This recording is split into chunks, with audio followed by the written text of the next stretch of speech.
Whole chicken recipe na pud atong lutoon karon. Kini nga putahe pwede gid kini sa mga handaan. Dili na jud ka kapalit og lechon manok ani. Itudloan ta unsaon pagbuhat ani. Unya na pa yung gravy. Maong humanan ning video kay para makabalo ka sa recipe.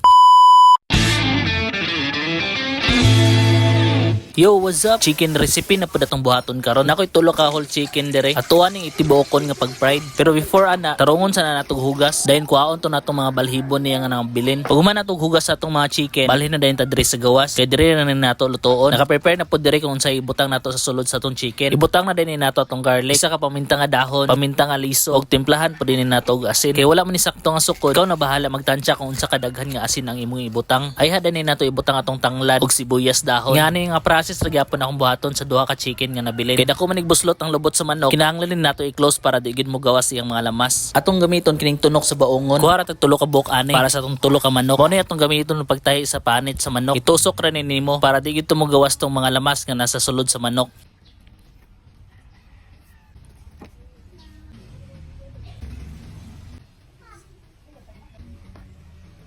Pag humani mong tahi sa lubot sa manok, ibutang na din nato diri sa kaldero. Kaya ato paning pabukalan. Butangan po din nato og tubig. Kana sakto-sakto lang pud kadaghan. Butangan lang din nato og paminta nga liso og dahon. Latan lang din nato nga magbukal. Gikan sa iyang pagbukal mga 30 minutes lang ay hani mo kwaon. Okay na siya ato sa dayon pabugnawon.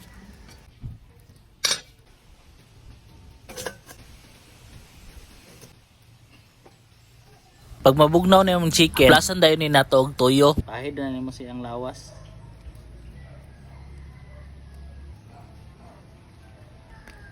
Liquid seasoning. Pag humani mo haplas sa lawas sa mga chicken, paugaw-gahon sa dinin nato. Yandam na din nato tong mantika nga prituan sa tong chicken. Mga isa gyud ka kilo nga mantika among gigamit ani para di gid maalang-alang pagprito sa manok ba. Pagkainit sa mantika ay lunod din nato ang permiro nato nga manok. Taud-taud po jud ni ay ha maluto ang isa ka manok. Siguro maabtan siya mga 30 minutes ay ha siya maluto. Maong pagluto na ko aning tulo ka manok, ngit-ngitan gid ko ay ha naluto.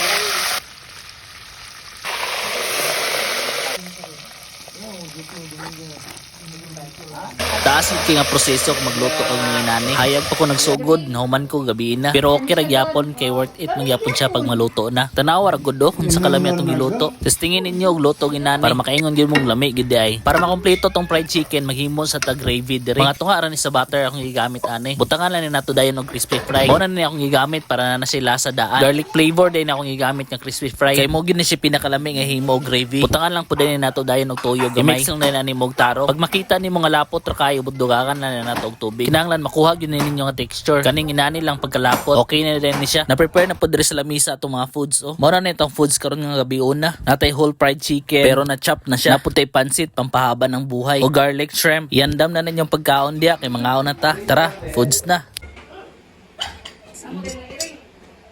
Ay, oh. Ako mga Eric ay.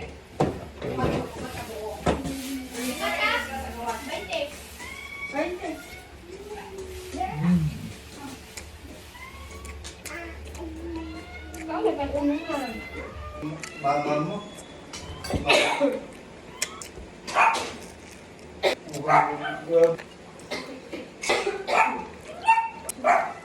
Kaya ka niya? Ako na kaya. Sulbad na pod ang panihapon sa whole fried chicken. Sa sunod video na pod. Salamat sa pagtan-aw. Bye!